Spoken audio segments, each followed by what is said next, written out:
Reports suggest that the Trump administration is set to lift sweeping sanctions against Eritrea.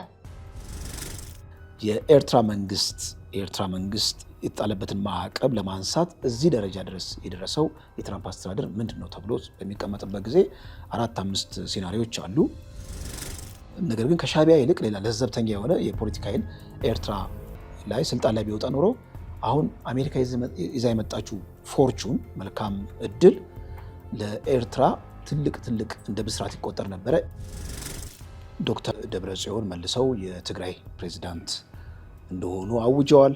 ይሄ ደግሞ ከፌደራል መንግስቱ ጋር ያለው መካረር ሌላ መልክ ቅርቃር ውስጥ እንዲገባ አድርጎታል። እንግዲህ በዶክተር ደብረጽዮን ሹመት ላይ በሚወጡበት ጊዜ ምክር ቤት ተጠርቶ ነበረ። የትግራይ እንግዲህ ክልል ምክር ቤት እዛ ምክር ቤት ውስጥ ቢያንስ ወደ 35% የሚሆኑ አልተገኘም። መረጃዎች እንደወጡት ከሆነ በዚህ በወልቃይት በደባርቅ መስመር እንዲሁም ደግሞ በዚህ በራያና በዋግምራ መስመር ተጨማሪ የመከላከያ ሰራዊት እየተንቀሳቀሱ ነው። ይህ ማለት ቲፒኤልኤፍ ላይ በማንኛውም ሰዓት እርምጃ ለመውሰድ የሚያስችል እንግዲህ ዝግጅት እንዳለ ማሳያ ሊሆን ይችላል ብለው ያስቀምጣሉ። አልቡርሃን ድሮን ቅኝት የኢትዮጵያን ግዛት ጥሰው ገብተው ህዳሴ ግድብ አካባቢ ቅኝት እንዳደረጉ መረጃዎች ወጥተዋል። እንግዲህ ኢትዮጵያ የመከላከያ አላት፣ ለድሮን የምትከላከልበት የራሷ ስቴሽን አላት። እንግዲህ ያንን ጥሶ ገብቶ እስከ ህዳሴ ግድብ አካባቢ ድረስ ቅኝት ማድረጉ ትንሽ ስጋት ፈጥሯል። በቀናት ልዩነት የአሜሪካና የኢራን ውዝግብ በፓኪስታን አማካኝነት እልባት ያገኛል የሚል ተስፋ ተጥሏል።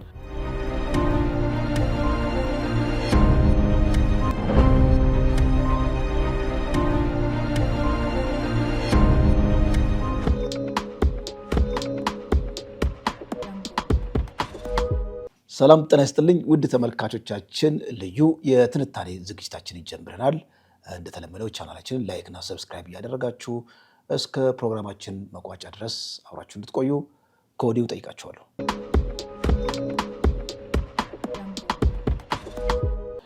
ለዛሬው እንግዲህ እጅ ላይ ያስኳቸው ሀገራዊ ቀጠናዊና ዓለም አቀፋዊ አጀንዳዎች አሉ። ከሀገር ውስጥ ስንጀምር እዚህ ወደ ትግራይ እንግዲህ ያለው የፖለቲካ ትኩሳት እለት በእለት መልኩን እየቀያየረ ነው። እንደሚታወቀው ዶክተር ደብረጽዮን መልሰው የትግራይ ፕሬዝዳንት እንደሆኑ አውጀዋል። ይሄ ደግሞ ከፌደራል መንግስቱ ጋር ያለው መካረር ሌላ ቅርቃር ውስጥ እንዲገባ አድርጎታል። እንግዲህ በዶክተር ደብረጽዮን ሹመት ላይ በሚወጡበት ጊዜ ምክር ቤት ተጠርቶ ነበረ። የትግራይ እንግዲህ ክልል ምክር ቤት እዛ ምክር ቤት ውስጥ ቢያንስ ወደ 35% የሚሆኑ አልተገኘም ብለዋል። እንግዲህ የዚህ የስምረት ፓርቲ የፖለቲካ ዘርፍ የሚመለከታቸው የተለያዩ ፖለቲከኞች በማህበራዊ ሚዲያ ባጋሩት መረጃ መሰረት በ35% የሚሆን አልተገኘም። ይህም የሆነበት ምክንያት እነዚህ 35% የሚሆኑት በተቋሚ ፓርቲ ጎራ ስለተሰለፉ ነው የሚል ነገር ነው ያነሱት። እንግዲህ ቲፒኤልኤፍ 2013 ላይ ከፌደራል መንግስቱ ጋር በነበረው ጦርነት በዛ ጊዜ በነበረው ቁመና አይደለም ያለው፣ ብዙ ምርኩዞቹን አጥቷል። እንግዲህ ምርኩዞቹን ለመዘርዘር ያህል አንደኛው ምርኩዝ የዲያስፖራው ክንፍ ነበረ። በዲያስፖራው ረገድ በጣም ሰፊ ተቀባይነት አለው፣ ብዙ ንቅናቄ የሚፈጥር ነበረ፣ ለቲፒኤልኤፍ ትልቅ ድጋፍ የሚሆን ነበረ። ሌላው ክንፍ በነጌታቸው ረዳ የሚመራው ከዓለም አቀፍ ኮሚኒቲ ጋር ጥብቅ ግንኙነት ያለው የህዝብ ግንኙነት ስራ የሚሰራ የፌደራል መንግስቱንም ኮርነር ለማድረግ ትልቅ ስራ የሚሰራ ክንፍ ነበረ። ይህም እንግዲህ አሁን ወደ ፌደራል መንግስቱ ተገልብጧል። ስለዚህ ቲፒኤልኤፍ ይሄኛውንም ክንፍ አጥቷል። ሌላው ክንፍ የትግራይ አጠቃላይ ማህበረሰብ ድጋፍ ነው። አሁን የትግራይ ውስጥ ያለው የፖለቲካ ልዩነት በየዘርፉ ተከፋፍሏል። ግማሹ ቲፒኤፍ የሀራ መሬት ኃይል ሆኗል። ስምረት ፓርቲ አነስተኛ የሆኑ የፖለቲካ ቅዋሚ ያላቸው ኃይሎች ተከፋፍለዋል እና አሁን ያለው የቲፒኤልኤፍ ቁመና በጣም በእጅጉ እየኮሰመነ ነው። በመሆኑም እንዴት ቲፒኤልኤፍ ወደዚህ እርምጃ ገባ ተብሎ በሚጠየቅበት ጊዜ ብዙ መላምቶችን መዘርዘር ይቻላል። 1-2-3 ነጥቦችን ለመዘርዘር ያህል እንግዲህ ትግራይ ውስጥ ያለው የማህበራዊ ቀውስ ከሚገባው በላይ ተጋኗል። እንዲሁም ደግሞ ከፌደራል መንግስቱ ጋር ያለው ግንኙነት በደንብ ውሉን የሳተ ነው። ከፌደራል መንግስቱ የሚፈሰው በጀት አንዳንዴ ይቋረጣል፣ አንዳንዴ ይመጣል። በመሆኑም በትግራይና በፌዴራል መንግስቱ መካከል ያለው ግንኙነት ቁልጭ ያለ አይደለም። የመከላከያ ሰራዊት፣ የፌዴራል ጸጥታ ተቋማት እንደልባቸው ትግራይ ውስጥ ሲንቀሳቀሱ አንመለከትም እና እንደ ዲፋክቶ ስቴት ነበረ እስካሁን አክት እያደረገች ያለችው። ቲፒኤልኤፍ አሁን ቢያውጅም ኦልሬዲ ዲፋክቶ ስቴት ይመስላል። ፌዴራል መንግስቱ የማይገባበት የሆነ ምስለ ሀገር የሚመስል አይነት ቅርጽ የያዘ ነው የሚመስለው። ሲፈልጉ ከኤርትራ ጋር ከጎረቤት ሀገር ጋር በነፃነት ግንኙነት የሚፈጥሩ ልክ እንደ ሁለት ሉዓላዊ ሀገር ግንኙነት ሲፈጥሩ የተመለከትንበት እውነት ነበረ። እናም አሁን የቲፒኤልኤፍ የመጨረሻውን ክር መሳብ የመጨረሻውን ካርድ ማንሳት ከምን የመነጨ ነው ብለን ስናስቀምጥ አንደኛው ምናልባት የፖለቲካ ህዳሴ ለመፍጠር ሊሆን ይችላል። የቲፒኤልኤፍ በነ ደብረ ጽዮን የሚመራው የህወሓት ፍንካች እንግዲህ ህወሓት ብዙ ፍንካቾች አሉት። ግማሹ ወደ ፌዴራል መንግስቱ የመጣ ፍንካች አለ። ግማሹ በነ ዶክተር ደብረ ጽዮን የሚመራው የህወሓት ፍንካች አለ። ግማሹ ደግሞ ሀራ መሬት ላይ ነፍጥ አንግቦ የሚዋጋ ሌላ የህወሓት ፍንካች አለ። ብዙ ፍንካቾች አሉ ማለት የህወሓት ፍንካቾች። ከነዚህ ፍንካቾች መካከል ጎልቶ ለመውጣት የፖለቲካ ህዳሴ ለመፍጠር የነ ዶክተር ደብረ ጽዮን እንግዲህ እርምጃውን ወሰደ ተብሎ ሊወሰድ ይችላል። ምናልባት የፌዴራል መንግስቱ ጋር ያለውን ግንኙነት በዚህ መልኩ በማካረር የህዝብን ስሜት በመቀስቀስ ከቲፒኤልኤፍ ጎን እንዲሰለፍ የማድረግ አዝማሚያ ሊሆን ይችላል። አንድ ይሄ ነው። ሁለተኛው ኤክስተርናል ፋክተርም እንግዲህ ከሻዕቢያ ጋር ያለው ግንኙነት በጣም ጠንካራ እንደሆነ ይታወቃል። አንዳንድ እንዲሁም ተቃዋሚዎች ባህር ማዶ መቀመጫቸው ያደረጉ የትግራይ ፖለቲካ ይመለከተኛል የሚሉ የፖለቲካ ኃይሎች የህወሓትን ፍንካቾች በራሳቸው አውድ ይገልጿቸዋል። የነ ደብረ ጽዮንን የህወሓት ፍንካች የሻዕቢያ ህወሓት ይላሉ። የነ ጌታቸው ረዳን ደግሞ የህወሓት ፍንካች የብልጽግና ህወሓት ብለው ያስቀምጧቸዋል። ስለዚህ የብልጽግና ህወሓት የሻዕቢያ ህወሓት ብለን ማስቀመጥ እንችላለን ብለው ሲሞግቱ እንመለከታለን። ኦኬ፣ በእነሱ አገላለጽ እንግዲህ የሻዕቢያ ህወሓት ተብለው የተፈረጁት የነ ደብረ ጽዮን ቡድን ማለት ነው። እዚህ ደረጃ ላይ ለመድረስ ለምንድን ነው የፖለቲካ ቁርጠኝነት ተላብሰው እንግዲህ በአደባባይ ምክር ቤት እስከ መጥራትና በነ ጌታቸው ረዳ ጊዜ የተጀመረውን ጊዜ አስተዳደር በመገልበጥ የመፈንቅለ መስተዳደር እንደተደረገ ነው የሚቆጠረው ወደዚህ ውሳኔ እንዲትሄዱ የሚለው ነገር። እነዚህ ሁለቱ መላምቶች ኤክስተርናል ፋክተር እና ኢንተርናል ፋክተሩን ማስቀመጥ እንችላለን። ምን አይነት የቢሆናል ሲናሪዮ ሊፈጠር ይችላል ካሁን በኋላ? ኦኬ፣ ቲፒኤልኤፍ አወጀ። አሁን ከፌዴራል መንግስቱ ጋር ያለው ብቸኛው ክር ጊዜ አስተዳደር ነበረ፣ እሱም ተበጠሰ። ያ ማለት በጀት አይኖርም። ያ ማለት የባንክ አገልግሎት ሁሉ ይቆማል። መሰረታዊ ፍጆታ እንግዲህ ማህበረሰቡን ሊጠቅሙ የሚችሉ የሰርቪስ አገልግሎቶች ሁሉ ሊቋረጡ ነው። ይህ ማለት እንግዲህ በጣም እልም ያለ ድቅድቅ ጨለማ ውስጥ የትግራይ ህዝብን የመክተት ሁኔታ ነው ያለው። አንዳንዶች እንደውም ለፌዴራል መንግስቱ የተመቸ እርምጃ ነው ቲፒኤልኤፍ የወሰደው። የፌዴራል መንግስቱ ሌጋል ግራውንድ አለው ወይም ጀስቲፋያብል የሆነ ኮዝ አለው ቲፒኤልኤፍ ላይ እርምጃ ለመውሰድ። አንድ ከዓለም አቀፍ ኮሚኒቲ አንጻር ቲፒኤልኤፍ ኮርነር ተደርጓል። በነጌታቸው ረዳ አማካኝነት የዲፕሎማሲው ማህበረሰብ እዚህ አዲስ አበባ እየተሰበሰበ ቲፒኤልኤፍ ህገወጥ እንደሆነና ፕሪቶሪያ ስምምነትን እንደጣሰ በቂ የህዝብ ግንኙነት ስራ ተሰርቷል። ይሄ ደግሞ ለቲፒኤልኤፍ አደገኛ ቅርቃር ውስጥ የሚከት ነው። በመሆኑም ለፌዴራል መንግስቱ ሽመል እንደማቀበል ነው ይሄ እርምጃ ተብሎ በመገምገም ደረጃ ሰዎች ሲገልጹት እየተመለከትን ነው። በመሆኑም እንግዲህ አንደኛው ቢሆናል ሲናሪዮ መንግስት ይህንን ሌጂቲሜት የሆነ ኮዝ አግኝቷል ቲፒኤልኤፍ ላይ እርምጃ ለመውሰድ። የዓለም አቀፍ ኮሚኒቲውንም አያሰጋውም፣ ምንም አይነት ጫና አይመጣም። በመሆኑ ወደ እርምጃ ይሄዳል የሚል ነገር ነው። አንዳንድ ምልክቶችም እያየን ነው። መረጃዎች እንደወጡት ከሆነ በዚህ በወልቃይት በደባርቅ መስመር እንዲሁም ደግሞ በዚህ በራያና በዋግምራ መስመር ተጨማሪ የመከላከያ ሰራዊት እየተንቀሳቀሱ ነው። ይህ ማለት ቲፒኤልኤፍ ላይ በማንኛውም ሰዓት እርምጃ ለመውሰድ የሚያስችል እንግዲህ ዝግጅት እንዳለ ማሳያ ሊሆን ይችላል ብለው ያስቀምጣሉ። እና የመጀመሪያው እንግዲህ ቢሆናል ሴናሪዮ ቀጥታ የፌዴራል መንግስቱ እርምጃ የሚወስድበት ሁኔታ ነው። ሁለተኛው የቢሆናል ሴናሪዮ ቲፒኤልኤፍን ባለበት መተው ነው። እንግዲህ ባለበት መተው ማለት ቲፒኤልኤፍ ባለበት ከተተወ ሊያደርግ የሚችላቸው የራሱ የሆነ ፕላን ቢ ይኖረዋል። ያ ፕላን ቢ ከዚህ ቀደም 360 ዲግሪ ነበረ ቲፒኤልኤፍ ወይም ትግራይ ተከበበች የተባለው ወይም ሲጅ የሚሉት በፊት የቲፒኤልኤፍ ደጋፊዎች የፌዴራል መንግስቱ በከበባ ውስጥ በማስጨነቅ ነው በኋላ ላይ ቲፒኤልኤፍ እጅ እንዲሰጥ ያደረገው የሚል ነገር ነው። አሁን ግን 360 ዲግሪ ለመክበብ አይቻልም። 180 ዲግሪ ነው ሊሆን የሚችለው። 180 ዲግሪው ክፍት ነው። ከሻዕቢያ ጋር በፈጠረው ታክቲካል አሊያንስ ምክንያት ህወሓት የራሱ የሆነ ብሪዝ የሚያደርግበት ወይም ትንፋሽ የሚሰበስብበት ግራውንድ አለው ብለው ያስቀምጣሉ። እንደውም የኢትዮጵያን መገበያያ ገንዘብ ትቶ በናቅፋ ሙሉ ለሙሉ መገበያየት ሊወስን ይችላል። ይሄ ነገር አሁንም ከዚህ ቀደም ታይቷል። በአዲግራት አካባቢ፣ በመቀሌ አካባቢ ናቅፋ እንደ መገበያያ ገንዘብ እያገለገለ እንደሆነ መረጃዎች ወጥተው ነበር እና አሁን በደንብ በይፋ በአደባባይ ናቅፋን መገበያያ ሊያደርግ ይችላል። ይህ ማለት ግን ዲፋክቶ ስቴት ሆኖ እንደማወጅ ነው።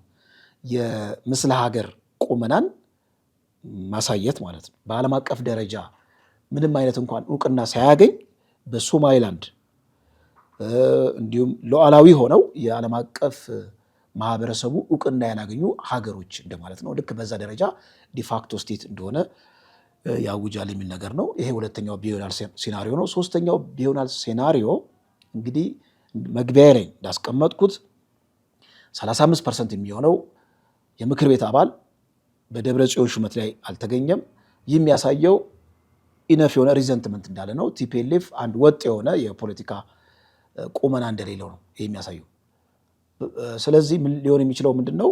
የማህበረሰብ ውስጥ ያለው ቅዋሜ ተብላልቶ ቲፒኤልኤፍን ኦቨርዌልም አድርጎ ቲፒኤልኤፍን የማስወገድ ስራ ሊሰራ ይችላል። ህዝባዊ ሲቪል ዲስኦቢዲየንስ የሚባለው ህዝባዊ አንቀጥቅጥ የሆነ ቅዋሜ በትግራይ በሁሉም አቅጣጫ ሊንቀለቀልና ህወሓትን ሊያስወግድ የሚችል ነው። ያ እንግዲህ ማስወገዱ አልጋ ባልጋ ላይሆን ይችላል። ትግራይን የፌዴራል መንግስቱ ጣልቃ እስካልገባ ድረስ ዝም ብላ ፌልድ የሆነ ሪጂናል ስቴት ሊሆን ይችላል። ህግና ስርዓት የሌለበት አንድ ኦቨር አርክ የሚያደርግ ምንም አይነት የማዕከላዊ የሆነ አስተዳደር የሌለበት እርስ በርስ የሚሻኩትበት የሆነ ክልል ሊሆን ይችላል።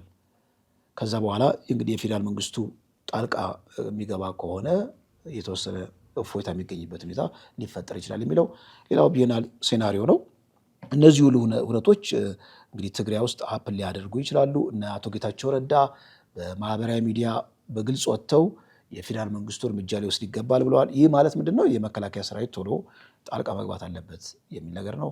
እንግዲህ ከአማራ ክልል ጋር የማዕከላዊ መንግስቱ እንግዲህ ወደ ጦርነት ከመግባቱ በፊት ማዕከላዊ መንግስቱ አማራ ክልል ውስጥ በስፋት ተንቀሳቅሶ ወደ ጦርነት ከመግባቱ በፊት የክልሉ ፕሬዚዳንት ዶክተር ይልቃል ከፋለ ደብዳቤ ለማዕከላዊ መንግስቱ ልከው ነበረ፣ ቀጥታ ጣልቃ እንዲገባ የሚል ነገር። አሁን ያ ሌጋል ግራውንድ ሆኖት በቀላሉ መከላከያ ሰራዊት ወደ አማራ ክልል እንደገባ ይነገራል እና ይህንን ሌጋል ግራውንድ በትግራይ ውስጥ ሲክ ያደርጋል። ነገር ግን ይህንን ማግኘት የማይቻልበት ሁኔታ ያለ ይመስላል። ምናልባት ጀነራል ታደሰ ፖለቲካ ቁርጠኝነት ተላብሰው ይህን ደብዳቤ ምክንያቱም በማዕከላዊ መንግስቱ የተሾሙ ናቸው። በመሆኑም ክልሉ ከአቅሜ በላይ ሆኗል፣ ህግና ስርዓት ማስከበር አልቻለም በክልሉ የጸጥታ መዋቅር። ስለዚህ የፌዴራል መንግስቱ ጣልቃ እንዲገባ እንጠይቃለን ብለው ጀነራል ታደሰ እስከዚህ ድረስ የሚደርስ የፖለቲካ ቁርጠኝነት ኖሯቸው ለማዕከላዊ መንግስቱ ደብዳቤ የሚልኩ ከሆነ ማዕከላዊ መንግስቱ ወደ ትግራይ የሚገባበት ሁናቴ ሰፊ ነው። ነገር ግን የራሱ የማዕከላዊ መንግስቱ ወይ መከላከያ ወደ ትግራይ መግባት ፖለቲካውን ሊያረግበው ይችላል ወይ? መፍትሄ ሊሆን ይችላል ወይ? አማራ ክልል ያለውን ግጭት እያየን ነው። ምንም ሴትን ሊያደርግ አልቻለም። ከጊዜ ወደ ጊዜ የተባባሰ ነው። መጠነ ሰፊ የሆነ ግጭት አለ። የፌዴራል መንግስቱ የማይቆጣጠራቸው በጣም በርካታ አካባቢዎች አሉ ዊዝን አማራ ክልል። ተጨማሪ ጦርነት ደግሞ ወደ ትግራይ በሚገባበት ጊዜ የመከላከያ ሰራዊት ህግና ስርዓት የሚያስከብርበትን አቅም እየወሰነው እየተሸበበ ነው የሚሄደው። ማዕከላዊ መንግስቱ አማራ ክልል ከሚያስከብረው ኤሪያ ከዛ ቆርሶ ወይም ቀንሶ ነው እንግዲህ ወደ ትግራይ ሊያመራ የሚችለው። ይህ ማለት እንግዲህ አማራ ክልል ያለው የፋኖ ኃይሎች በቂ ምህዳር ያገኛሉ። የበለጠ ኃይላቸውን አጠናክረው የክልሉ መንግስት ላይ ሌላ ጫና ሊፈጥሩ የሚችሉበት ሁኔታ በጣም ሰፊ ነው የሚሆነው። በዛ ላይ ደግሞ የምርጫ ሁናቴ ያለ ምርጫ ሊካሄድ ይችላል የሚል ነገር። ይህ ምርጫ ደግሞ በዚህ ሁሉ ውጥንቅጥ በዚህ ሁሉ ቀውስ ውስጥ የፖለቲካ ቀውስ ውስጥ በተለይ አማራ ክልል ውስጥ ከዚህ ቀደም የነበረው የፖለቲካ ሁኔታ እንዳለ ይሄ ነገር ሲጨመር ደግሞ ሌላ ውስብስብ ነገር ሊወልድ እንደሚችል ነው። ብዙ አንፕሬዲክተብል የሆኑ ለተንታኝ የማይመቹ የፖለቲካ ሁነቶች ትግራይ ውስጥም ሆነ አጠቃላይ ኢትዮጵያ ውስጥ እየተፈጠሩ እንደሆነ ይሄ ማሳያ ነው። የትግራይ ፖለቲካ ወዴት ያመራል የሚለው በብዙዎች ዘንድ እንግዲህ በስጋት እየተጠበቀ ነው። አድማጭ ተመልካቾቻችን እናንተም በዚህ ጉዳይ ላይ ያላችሁን ሀሳብ እንድታዋጡ እየጠየቅኳችሁ ከአፍታ ቆይታ በኋላ እመለሳለሁ። Reports suggest that the Trump administration is set to lift sweeping sanctions against Eritrea. ቀጣዩ መረጃችን ወደ ኤርትራ ነው የሚወስደን። የኤርትራን ጉዳይ ከዚህ ቀደም እዚህ መድረክ ላይ በተደጋጋሚ ሀሳብ ሰጥተንበታል። ዎል ስትሪት ጆርናል የተባለው የመረጃ አውታር የትራምፕ አስተዳደር ሻዕቢያ ላይ የተጣለውን ማዕቀብ ለማንሳት ወይም ኤርትራ የተጣለው ማዕቀብ ለማንሳት እያጤን ነው የሚል ነገር ነበረ። ይህንን እንግዲህ የሚያጠናክር በዚህ 2 ቀናት የሮይተርስ ከውስጡ አዋቂ ያገኘሁት ያለውን መረጃ ይፋ አድርጓል። ይፋ ከተደረገ በኋላ ብዙ የውዝግብ ሀሳቦች እዚህም እዛም እየተንሸራሸሩ ነው። በተለይ እንግዲህ የትራምፕ አስተዳደር በኢራን አማካኝነት የደረሰበትን የፖለቲካ ኪሳራ ወይም በኢራን ምክንያት የገባበትን አጣብቅኝ ከዛ ውስጥ ለመውጣት የውጭ ጉዳይ ፖሊሲውን እስከ መከለስ ሁሉ የደረሰበት ሁኔታ ነው ማለት። እንግዲህ ከኤርትራ ጋር የነበረው ግንኙነት በተለይ ለኤርትራ መንግስት ለሻዕቢያ መንግስት የዚህ ዲሞክራት ስልጣን ሲይዙ አይመቸውም ነበረ። ለምንድን ነው? ዲሞክራቶች በአብዛኛው የስቴት ዲፓርትመንት ውስጥ ፕሮ ወያኔ የሆኑ ብዙ የፖለቲካ ሊቃን ነበሩ እና ኢቨን ቲፒኤልኤፍ ነጥብ የሚያስቆጥረው ዲሞክራቶች ስልጣን ላይ በሚወጡበት ጊዜ ነው። ልክ በረሃ ጀምሮ ቲፒኤልኤፍን ልክ እንደ ጡት አባት እየተንከባከቡ ያሳደጉት ድርጅት ስለሆነ ብዙ ጊዜ የዲሞክራት አስተዳደሮች ለቲፒኤልኤፍ ስስ ልብ አላቸው። በመሆኑም ኮርነር ለማድረግ አጌንስት ቲፒኤልኤፍ የሆኑ ኃይሎችን ኮርነር ለማድረግ ወደኋላ አይሉም እና የሻዕቢያ መንግስት አሜሪካ ውስጥ የዲሞክራት አስተዳደር በሚሆንበት ጊዜ ብዙ አይመቸውም ይባላል። በንጽጽር የሪፐብሊካን ይሻላል የሚል ነገር ነው። ያም ሆኖ ግን በውጭ ጉዳይ ፖሊሲ ያን ያህል መሰረታዊ ልዩነት የላቸውም ሁለቱም የፖለቲካ ፓርቲዎች እንግዲህ አስፋራስ የአሜሪካ ብሔራዊ ጥቅም እስካለ ድረስ ማለት ነው። ይሄ እንግዲህ ዜና እንደተሰማ ብዙ መላምቶች እየተሰነዘሩ ነው። በእርግጥ የኤርትራ መንግስት የተጣለበትን ማዕቀብ ለማንሳት እዚህ ደረጃ ድረስ የደረሰው የትራምፕ አስተዳደር ምንድን ነው ተብሎ በሚቀመጥበት ጊዜ 4-5 ሴናሪዎች አሉ። አንደኛው በኢትዮጵያና በኤርትራ መካከል ያለው መካረር አለ። የኢትዮጵያ መንግስት የቀይ ባህርን በተመለከተ የሚያራምደው የራሱ የፖለቲካ አጀንዳ አለ። ይህ እንዲሁም ወደ ጦርነት ሊያመራ ይችላል የሚል ስጋት ነበረ። እንግዲህ የኤርትራ መንግስት ከኢትዮጵያ ጋር ጦርነት ከገጠመ ቀጠናው ላይ ያለው ቀውስ ተደምሮ ሌላ ገሃነባዊ የሆነ የፖለቲካ አውድ ይፈጠራል። ይህ ደግሞ ከኢራን ጋር አሜሪካ የገባችበት ሰጣ ገባ አለ። ያንን እንግዲህ ሰጣ ገባ ከግምት ጥፈን እዚህ ደግሞ ቀይ ባህር አካባቢ ሌላ ጦርነት ግዙፍ የሆነ ጦርነት ቢፈነዳ ለአሜሪካ ሌላ ሄዴክ ነው እና በመሆኑም ሁለቱን ሀገራት ወደ ጦርነት እንዳይገቡ አንደኛው ማለዘቢያ ኤርትራን መቅረብ ነው። አንዱ የማለዘቢያ መንገድ ሊሆን ይችላል የሚል ነገር ነው። ሁለተኛ ሻዕቢያንም ጠባይ ማረቢያ ውስጥ እንደማስገባት ጠባይ ማረቢያ ቤት እንደማስገባት ምንድነው? ሻዕቢያ ልክ እንደ ሽፍታ ስቴት ነው አክት የሚያደርግ የነበረው። ምንም ለዓለም አቀፍ ሕግ አይጨነቅም፣ እንዲሁም ደግሞ ለትሪቲዎች አይጨነቅም።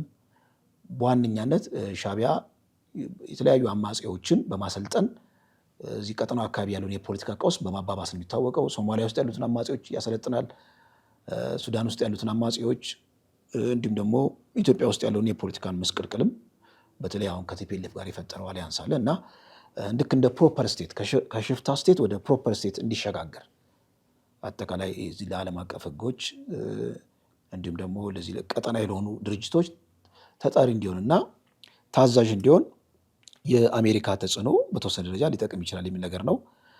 ሶስተኛ እንግዲህ ለጊዜያዊ ጥቅም ነው ሊሆን የሚችለው። አሜሪካ ለጊዜያዊ ጥቅም እዚህ የትራምፕ አስተዳደር ከኢራን ጋር የገባበት ሰጣ ገባ እጅግ በጣም አደገኛ የሆነ ወጥመድ ውስጥ ከቶታል። ይህን ወጥመድ ለማምለጥ እንደ ጊዜያዊ እንደ ስቴፒንግ ስቶን ወይም እንደ መሸጋገሪያ ኤርትራን ለመጠቀም ሊሆን ይችላል፣ መተንፈሻ ማለት ነው። ወደ ቀይ ባህር ዘመቻ ለማድረግ ወይም ሁቲን በተመለከተ የትኛውንም እርምጃ ለመውሰድ ኤርትራን አጋር ማድረግ አስፈላጊ ነው። ይሄ ጊዜያዊ ነው። እንግዲህ ባለፈው ዲስከስ ስናደርግ የአሜሪካ መንግስት እንደዚህ አምባገነን መንግስታትን የሚቀርብበት 3 የሆኑ ቴክኒኮች አሉ። አንደኛው ምንድን ነው የሚያደርገው? አይዞሌት ማድረግ ነው። ሁለተኛው ሪኢንጌጅ ያደርጋል፣ ከዛ ዲስትሮይ ማድረግ ነው የሚል ነገር ብለናል። አይዞሌት ያደርጋል፣ ከዓለም አቀፍ ኮሚኒቲው ማግለል፣ ከዛ በኋላ በንግግር ማዕቀቡን ማንሳት ማላላት፣ ያንን ሀገር በተቃዋሚ በተፎካካሪ የፖለቲካ ፓርቲዎች ነፍጥ ባነገቡ ኃይሎች ትርምስ ውስጥ ከቶ ከዛ በኋላ ወደ ፊልድ ስቴት እንዲገባ ማድረግ። የሊቢያን እና የሱዳንን ጉዳይ ተመልክተናል። ከዚህ አንጻር እንግዲህ አሜሪካ ጊዜያዊ ጥቅም ተጠቅማ ኤርትራን ወደዛ የፖለቲካ ቅርቃር ውስጥ ልከት የምትችልበት ሁኔታ ዝግ አይደለም ብለው የሚያነሱ ሰዎች አሉ። ለዚህም እንግዲህ እንደ መከራከሪያ የሚነሳው አንደኛ የሻዕቢያ መንግስት የቆመበት ቫሊዩ አለ። ያ ቫሊዩ ለምዕራቢያን ቫሊዩ ሰሚት የሚያደርግ አይደለም። በእርግጥ አምባገንነት፣ የሚዲያ አለመኖር፣ የፖለቲካ ተፎካካሪ ፓርቲዎች አለመኖር፣ የአንድ ግለሰብ ዲክታተርሺፕ ለብዙ ዘመናት የሚለው ነገር አሜሪካ ግድ ይላታል። እንደዚህ አይነት የፖለቲካ አስተዳደር በጣም እጅግ ጨቋኝ የሆኑ የሰብአዊ ፍጡር ሊሸከመው የማይችለው እጅግ አደገኛ የሆነ መብት ጥሰት የሚፈጽሙ የመካከለኛው ምስራቅ ሀገራትን እኮ አሜሪካ እቅፍ ድግፍ አድርጋ ትይዛለች። ስለዚህ ሻዕቢያን በዛ በልኩ ብትይዘው ምን ችግር አለው የሚል ሌላ የሙግት ሀሳብ ይነሳል። ሻዕቢያ እጅግ አምባገነን ነው። ኦኬ፣ አምባገነቱ እዚህ መካከለኛው ምስራቅ ካሉት የአረብ ሞናርኪያል ስቴቶች ከነሱ የባሰ ነው ወይ? እነሱን እቅፍ ድግፍ አድርጋ ይዛለች። ለምንድን ነው ሻዕቢያን እቅፍ ድግፍ አድርጋ ማትይዘው ተብሎ በሚነሳበት ጊዜ እንግዲህ ሻዕቢያ የቆመለት የራሱ ዲኤንኤ የፖለቲካ ዲኤንኤ ያለው ይሄ ዲኤንኤ ጸረ ምዕራቢያን ወይም ጸረ አሜሪካ ነው እና ለዛ ዲኤንኤ ታማኝ ይመስላል፣ ተንበርካኪ አይመስልም። እስከ መጨረሻው ድረስ የአሜሪካንን ይሄ ኢምፔሪያል የሆነውን የፖለቲካ ግብ ለማሳካት ዝግጁ የሚሆን አይደለም። ነገር ግን ከሻዕቢያ ይልቅ ሌላ ለዘብተኛ የሆነ የፖለቲካ ኃይል ኤርትራ ላይ ስልጣን ላይ ቢወጣ ኖሮ አሁን አሜሪካ ይዛ የመጣችው ፎርቹን መልካም እድል ለኤርትራ ትልቅ እንደ ብስራት ይቆጠር ነበረ። ኤርትራ እንደውም የቀጠናው እጅግ ሀያል ሀገር የአሜሪካ ስትሮንግ የሆነ አሊያንስ ክሬት ያደረገች ሀገር ያደርጋታል። እንግዲህ ኤርትራን የዚህ የምስራቅ አፍሪካ የአፍሪካ ቀንድ ታይዋን አድርገው አሜሪካኖች እንደ አጋር ወስደው ከዛ በኋላ እዚህ ቀጠናው ላይ ያለውን የፖለቲካ ሽኩቻ ከምዕራቢያን ባገኙት መልካም እድል አማካኝነት በበላይነት ልቆ ለመውጣት እድሉን ያገኛሉ የሚል መላምት ቢኖርም ይሄ ግን አሁን ያለው ኤርትራ ውስጥ ስልጣን ላይ ባለው የሻዕቢያ መንግስት ጠባይ ሊሆን የማይችለው የሻዕቢያ ዲኤንኤ የተቀየረበት ሌላ ለምዕራቢያን የተመቸ ለስለስ ያለ መንግስት ነው የሚፈልጉት። በዛ መንግስት አማካኝነት ሊመጡ ይችላሉ። አሁን ግን ቴምፖራሪ ለጊዜው ተጠቅመው ያለውን ውጥረት ለማስታገስ የአሜሪካ እንግዲህ ጣልቃ ገብነት በተለይ ኢትዮጵያና ኤርትራ በዚህ በቀይ ባህር ጉዳይ ጦርነቱ እንዳይገቡ ጣልቃ ገብነቱ የራሱ የሆነ ፋይዳ ይኖራል የሚል ነገር ነው። ቢያንስ ተጨማሪ ሄዴክ እንዳይሆናቸው ይህ እንግዲህ ኢትዮጵያ ቀይ ባህር ላይ የያዘችውን አቋም በተወሰነ ደረጃ የራሱ የሆነ አሉታዊ ተጽዕኖ ይኖረዋል። በሻዕቢያ ወገን ደግሞ እንደ ትልቅ ድል ሊቆጠር ይችላል። ምክንያቱም አሜሪካ ተጽዕኖ ስለምታሳድር ማለት ነው። ኢትዮጵያ በቀይ ባህር ዙሪያ ወይም በአሰብ ጉዳይ የምታራምደውን የፖለቲካ አጠቃላይ እርምጃዎች፣ አጀንዳዎች ለዘብ እንድታደርገው የአሜሪካ ጫና ስለሚኖር ይህ ደግሞ ለሻዕቢያ ትልቅ የምስራች ነው። ዜናውን ተሰምቶ ግን ልክ ከዜናው በኋላ አንድ መነጋገሪያ ሆኖ የወጣው የዚህ ሁማን ራይትስ ዎች ያወጣው መረጃ ነው። የትራምፕ አስተዳደር ለኤርትራ መንግስት ላይ የተጣለውን ማዕቀብ የሚያነሳ ከሆነ በጣም ብዙ መፋለሶችን ያመጣል። እንግዲህ የሻዕቢያ መንግስት በፌዴራል መንግስቱና በቲፒኤልኤፍ መካከል በነበረው ጦርነት መጠነ ሰፊ የሆነ ሰብአዊ መብት ጥሰት ፈጽሟል። ትግራይ ውስጥ ገብቶ ጅምላ ፍጅት ፈጽሟል፣ ዘረፋ ፈጽሟል፣ ጾታዊ ጥቃት፣ እነዚህ ሁሉ ታሳቢ ተደርጎ ነው እንግዲህ በኤርትራ 4 ተቋማት ላይ ማዕቀብ የተጣለው። ከዛ ባሻገር ቱባ የሆኑ ባለስልጣናት ጀነራል ፊሊጶስን ጨምሮ ማዕቀብ ተጥሎባቸዋል። ያላቸው ሀብት እንዳይንቀሳቀስ እንዲሁም ደግሞ እነዚህ 4ቱ ተቋማትም ያላቸው ሀብት አሜሪካ ውስጥ ያለው ሀብት እንዳይንቀሳቀስ ብዙ እቀባዎች ተደርገዋል። ይሄ የሚነሳ ከሆነ እንደዚህ አይነት ድርጊቶች ሻዕቢያ እጅግ በጣም ዘግናኝ የሆኑ ሰብአዊ መብት ጥሰት ፈጽሟል ትግራይ ውስጥ ገብቶ እና ይህንን እንደ ማበረታታት ነው የሚቆጠረው። ይህ ሊሆን አይገባም ብለው ሂውማን ራይትስ ዎች ከፍተኛ ጫና እየፈጠሩ ነው የአሜሪካ መንግስት ላይ። የተለያዩ እንግዲህ የሲቪል መብት አቀንቃኝ ድርጅቶችም የኤርትራ ማዕቀብ መነሳት እንግዲህ ምዕራቢያኖች ቢያንስ በተግባር ባይሆን በንድፈ ሀሳብ ደረጃ ለዲሞክራሲ ቫሊዩ እንጨነቃለን፣ ለሰብአዊ መብት ጥሰት በጣም እንቆረቆራለን ብለው የሚናገሩትን እንግዲህ ፕሮፓጋንዳ አፈርድም የሚያበላ ነው። በእርግጥ አሜሪካኖች ለዲሞክራሲ ቫሊዩ ይጨነቃሉ ተብሎ በደንብ የሚሞገት ከሆነ እውነት ለመናገር አሜሪካ የብሔራዊ ጥቅሟን እንጂ ታሳቢ የምታደርገው ለዲሞክራሲ ቫሊዩ ተጨንቃ አታውቅም። መካከለኛው ምስራቅ ያሉትን እጅግ ጨቋኝ የሆኑ ሞናርኪያል የሆኑ የአረብ ሀገራትን ታሳቢ ማድረግ ነው። እንግዲህ እነዚህን ሀገራት አሜሪካ ቅፍ ድግፍ አድርጋ ዋነኛ አሊያንስ አድርጋለች። በመሆኑም አሜሪካ ለዲሞክራሲ ቫሊዩ ተጨንቃለች የሚለው ነገር ትንሽ አይዲያል ነው የሚሆነው። ነገር ግን ቢሆንም እንግዲህ የትራምፕ አስተዳደር እንደዚህ ይፋ የወጣ የኤርትራ መንግስት የሚፈጽመውን መጠነ ሰፊ የሆነ የመብት ጥሰት አለ። በየጊዜው ከኤርትራ የሚሰደደው ህዝብ ብዙ ነው። ኤርትራ ውስጥ ያለው እንግዲህ አንድ አስተዳደር በአንድ ሳንባ የሚተነፈስ የፖለቲካ ስርዓት ነው። ይህ ደግሞ ባድ ኤግዛምፕል ነው የሚሆነው። የኤርትራ ማዕቀብ ማንሳት ማለት በጣም መጥፎ መልክ ነው የሚሆነው። የዲሞክራሲ ወይም ደግሞ የአሜሪካ የውጭ ጉዳይ ፖሊሲ እንደ መጥፎ መልክ ሊወሰድ ይችላል ብለው ሂስ አቅራቢዎች ጉዳዩን ይሞግቱታል። አድማጭ ተመልካቾቻችን ወደሚቀጥለው መረጃዬ ከማለፌ በፊት ካፍታ ቆይታ በኋላ እመለሳለሁ።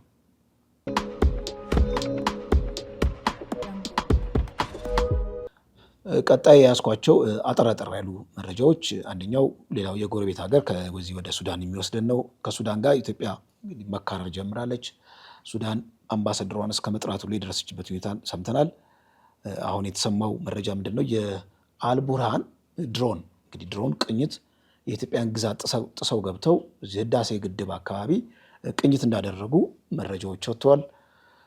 እንግዲህ ኢትዮጵያ የመከላከያ አላት፣ የድሮን የምትከላከልበት የራሷ ስቴሽን አላት። እንግዲህ ያንን ጥሶ ገብቶ እስከ ህዳሴ ግድብ አካባቢ ድረስ ቅኝት ማድረጉ ትንሽ ስጋት ፈጥሯል። በኢትዮጵያና በአልቡርሃን አስተዳደር መካከል ያለው መካረር በአደባባይ እንደወጣ ነው የውጭ ጉዳይ ሚኒስትር የኢትዮጵያ ውጭ ጉዳይ ሚኒስትር አስተባብሏል። ምንም አይነት ጥቃት እንዳልፈጸመና መሰረተ ቢስ የሆነ ክስ ነው። ከበስተጀርባው እንደውም ያው ግብፅ እንዳለችበት ነው እንግዲህ አንዳንድ የፖለቲካ ተንታኞች አጽንኦ ሰጥተው የሚገልጹት። በዚህ ወደ ኢራን ሳመራ እንግዲህ የኢራንና የአሜሪካ ግንኙነት አሁንም ውሉን እንግዲህ አልለየም። በእርግጥ ተስፋ የተጣለበት አንድ ስምምነት ሊፈጸም ነው። ሆርሙዝ የሚከፈትበት እድል ሰፊ ነው። ምክንያቱም አሜሪካና ኢራን በፓኪስታን አማካኝነት ከስምምነት ላይ ሊደርሱ ነው የሚል ነገር ነው። አሁን ግን ትንሽ አወዛጋቢ የሆነው ምንድን ነው የሚለው ወደ ቀድሞ ቁመናው ወደ ቀድሞ አስተዳደር ሲመለስ ይሄ የሆርሙዝ አካባቢ ኢራን አዲስ በዘረጋችው የቀረጥ ስርዓት አማካኝነት መሆን አለበት የሚል እንግዲህ ፍርጥም ያለ አቋም አለው የአብዮታዊ ዘቡ ማለት ነው። ስለዚህ ይሄ አብዮታዊ ዘቡ በዚህ መልኩ የሚቀጥል ከሆነ አሜሪካ አንደኛ አትቀበለው። አካባቢው የዓለም አቀፍ ባህር አካል ነው። በእርግጥ እንግዲህ ኢራን ያን አካባቢ ቀረጥላ ገቢ የምትሰበስብበት ከሆነ ከዚህ ቀደም የነበረው ስሙዝ የሆነው እንቅስቃሴ ሊታወቅ ይችላል። በመሆኑም ኢራን አካባቢ ያለውንም ሁኔታ ስጋት ውስጥ ሊከተው የሚችል ነገር ነው። በቀናት ልዩነት የአሜሪካና የኢራን ውዝግብ በፓኪስታን አማካኝነት እልባት ያገኛል የሚል ተስፋ ተጥሏል። ራሷ ኢራንም አዲስ መነጋገሪያ መደራደሪያ ሀሳብ አቅርባለች።